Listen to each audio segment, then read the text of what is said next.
It is my great joy to welcome Matthew Gold, joining us from Brevard Zen. We're going to talk today about maintaining compassion in the face of violence. Thank you for joining us today. Come on up. My name is Matthew Gold. I'm a monk from the Brevard Zen Center.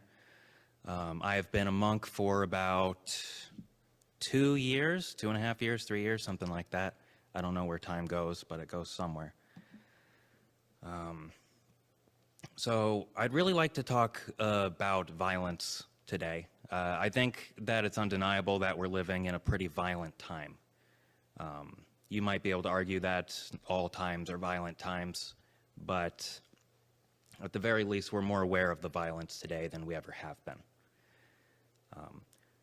The World Health Organization defines violence as the intentional use of physical force or power, threatened or actual, against oneself, another person, or against a group or community, which either results in or has a high likelihood of resulting in injury, death, psychological harm, maldevelopment, or deprivation.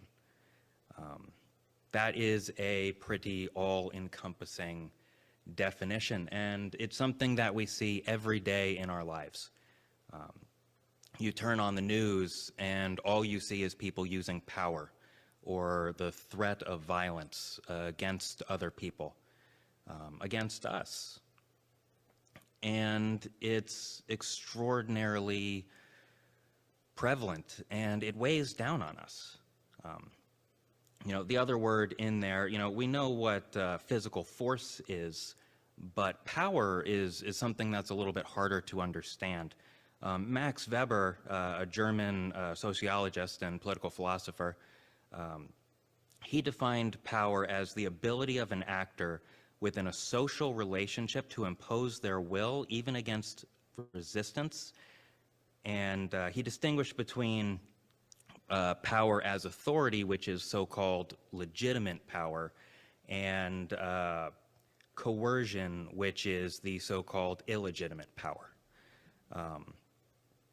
Authority in Max Weber's view is considered legitimate because authority is essentially the method through which we are, for lack of a better word, controlled by the environment that we're living in.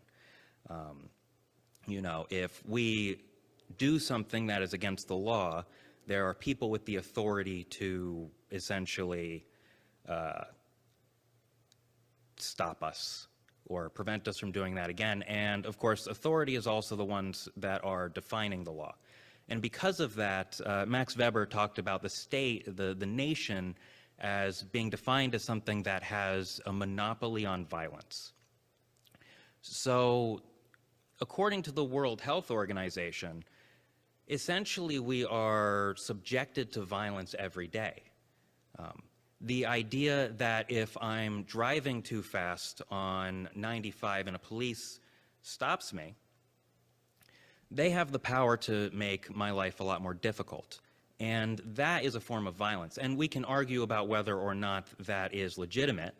To a certain extent, people speed through a school zone. It seems reasonable to stop them. So it's not that all violence is necessarily wrong. Violence is essentially neutral. But we live in an environment right now where we're subjected to harmful violence at just about all aspects of the day, and people all over the world are. If you turn on the news, what you see is, children in Gaza. You see people being snatched off the streets. People who are living in fear because they don't know if they're going to lose their homes tomorrow. All of that is violence, and we all live with these fears. Any one of us could lose our home tomorrow, or maybe not necessarily tomorrow, but in a month. If I lose my job or if I get hurt and can't work for a while, suddenly I'm not getting paid and I can be thrown out on the streets. That's the threat of violence. And even though we don't think about it in our everyday life, we are constantly assailed by violence. it weighs down on us. And it weighs down on us in ways that cause us to become violent. We enact violence on other people, not always through physical force. In fact, usually it's not through physical force. Something like driving aggressively. It's putting other people in danger. That's essentially a form of violence. If somebody cuts us off and we start shouting at them, we're angry. And anger typically results in some sort of violence. So we have to be very aware of the way that we're affecting people. Each and every one of us is afraid of this violence. None of us want to be the victim of this violence, right? Even something like talking, I'm being recorded right now. What do I do if somebody in the administration doesn't like that, I brought up Gaza, or that I'm talking about the violence of the state? I'm putting myself in a position where I could be the victim of violence, where someone who doesn't like me, a lawyer or a police officer or someone, essentially has the ability to make me disappear. And you see it all the time now. People with tattoos that some guy makes the discretionary decision that he doesn't like. And so he pulls somebody off the street in an unmarked van, and you see it in the news. So we're all living in that fear now. I think last year, that fear wasn't something that we realized in everyday life. None of us, a year ago today, I don't think any of us were walking around saying, what's going to happen to me? What's going to happen to my family? What's going to happen to my loved ones? We did to a lesser extent because there's always risk in everyday life, but we weren't concerned with being the victim of violence like we are today. And so I think the question we have to ask is, how do we keep ourselves kind in the face of that violence that we are enduring every day now? It's hard because we get angry. When I see those videos of these people being torn off the streets, children torn from their families, people killed, it makes me angry. And I think it would make anyone with a soul angry. And when I say that, the language that I'm using is angry language. I just said anyone with a soul. That's implying that the people who aren't angry at that are soulless. That's angry language that's coming up even now as I speak. So we have to be aware of that anger, because that's the anger that drives us to violence. Yesterday, there were massive protests all over the country. I saw tons of pictures and videos of them, and it's amazing to see people come together. But we've seen before that sometimes at these protests, there's violence. And one side might start it, the other side might start it. It's got to start somewhere. But we let this anger move us to activism, which is fantastic, but it can also move us to violence. There are riots. And that isn't to say that riots don't have a place. Martin Luther King Jr. said that riots are the voice of the unheard, and when people are kept down and subjected to this violence for long enough, the natural result is that, it explodes. You can only repress anger for so long. But we don't want to become people that are engaging in violent behavior in our daily life. We don't want to be angry all the time, but it's hard not to be. So I think the question we have to ask ourselves is, how do we remain kind in the face of all of this violence? And the first step has to be to recognize our anger at this violence. Anger is not a primary emotion. Something happens, we don't immediately become angry. We have an emotional response that is transformed into anger. Most of the time, what anger is coming from is a point of woundedness. And all of us have wounds in our lives, whether it's from the violence that we endure every day, the fear of losing our lives or our belongings or our families or any of that.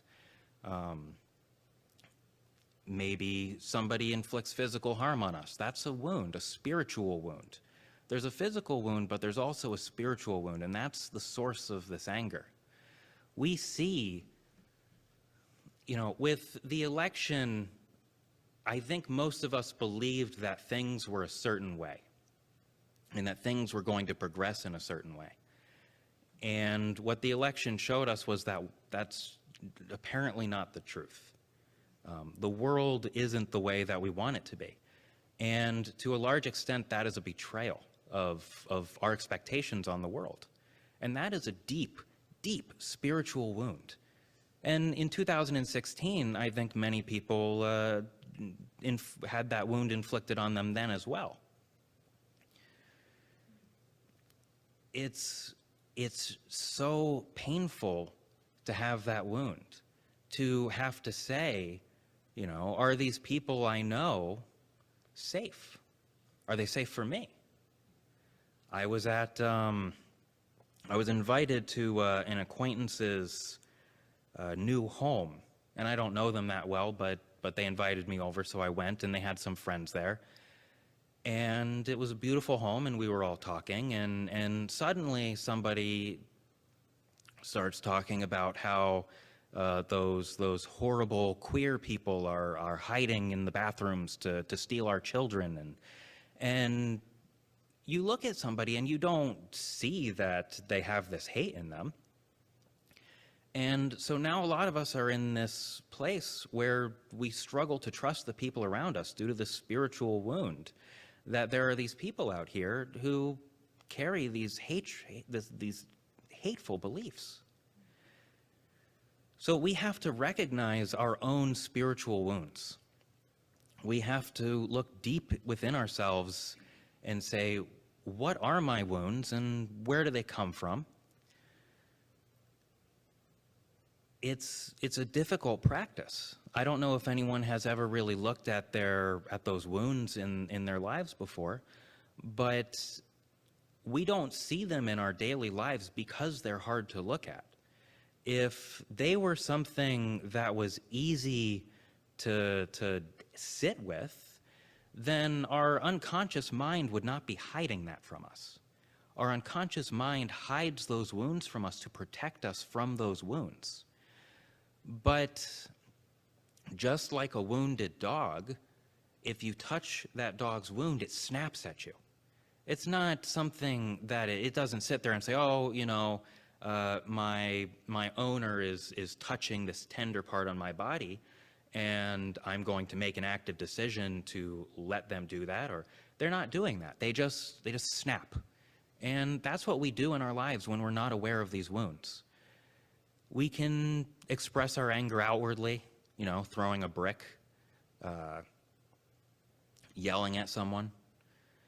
We can also express it inwardly, saying self-deprecatory comments, oh, I suck, I'm terrible, why didn't I do this, why didn't I do that? Or even things like drinking. I'm a recovering alcoholic, and I used to be very angry. I mean, I'm still angry, but I always tell people that I'm somewhat of an angry person, which might seem strange coming from someone wearing these robes, but you're never going to get rid of anger, no matter how long you sit and work on your anger. It's not going to go away. It's part of the human experience.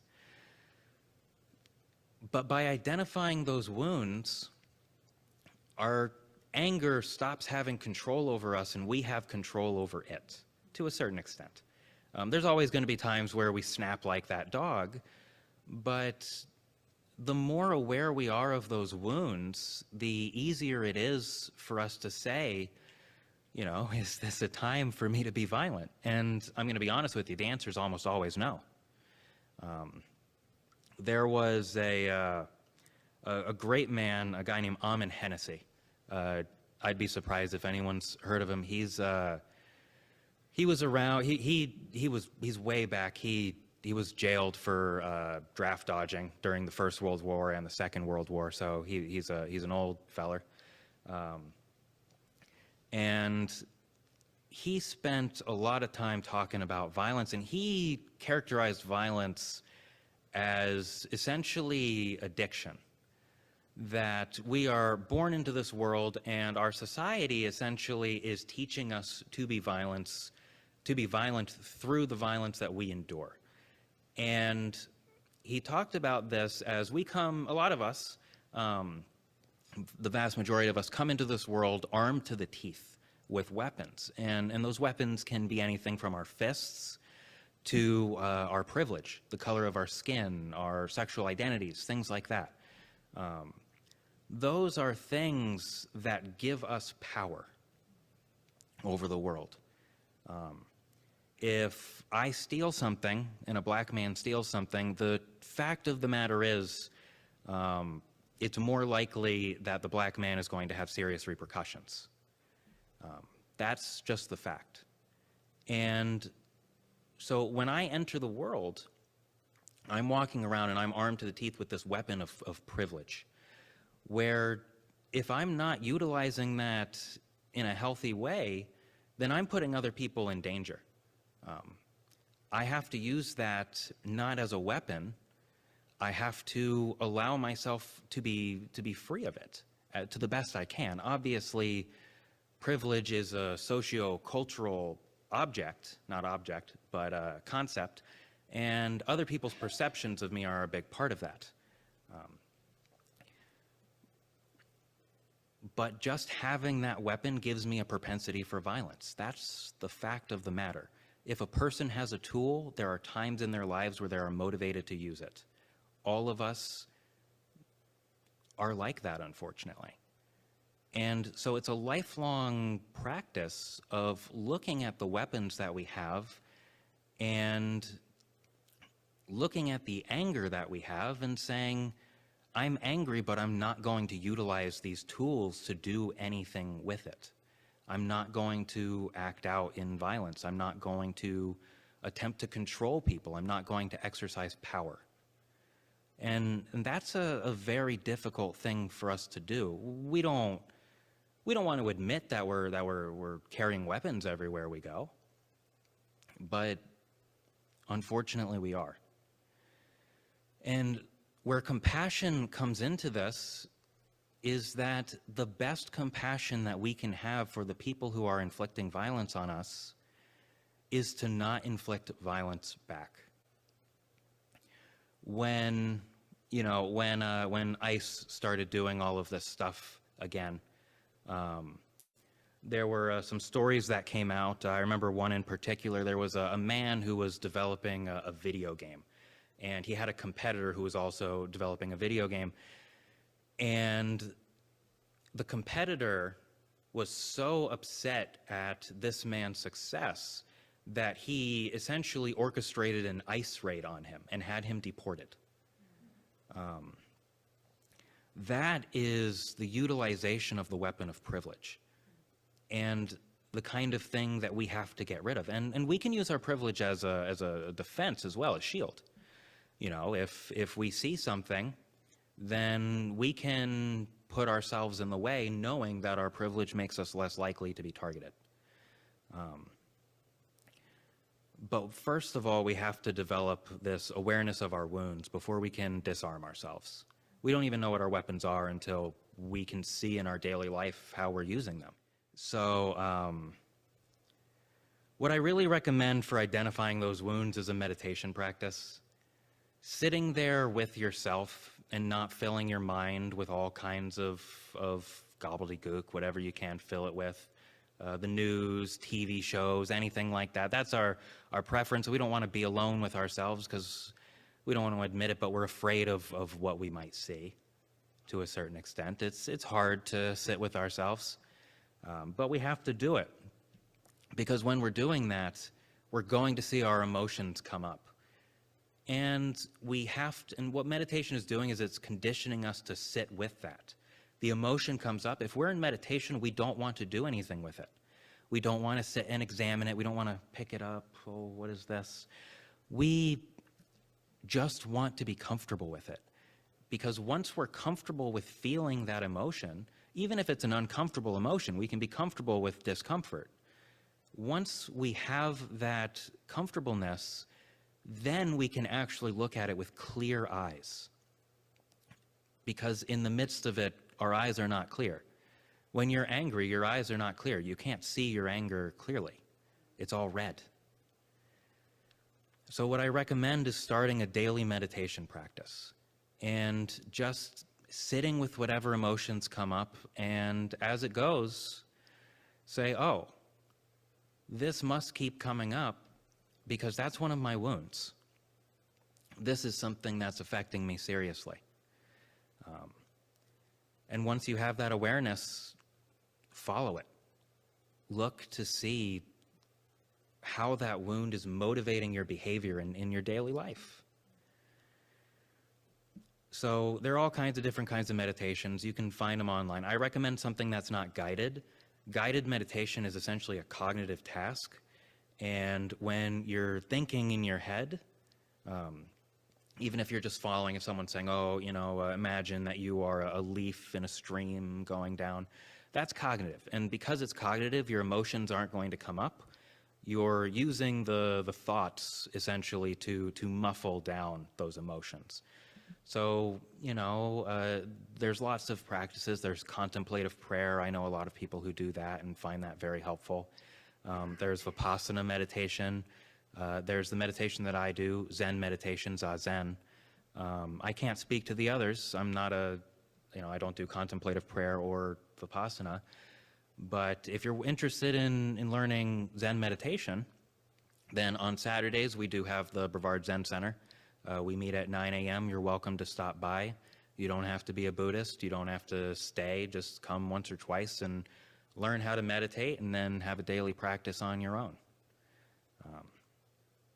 That's really all I can recommend. At the end of the day, the best thing we can do to be compassionate in the face of violence is to not perpetuate violence. Thank you very much.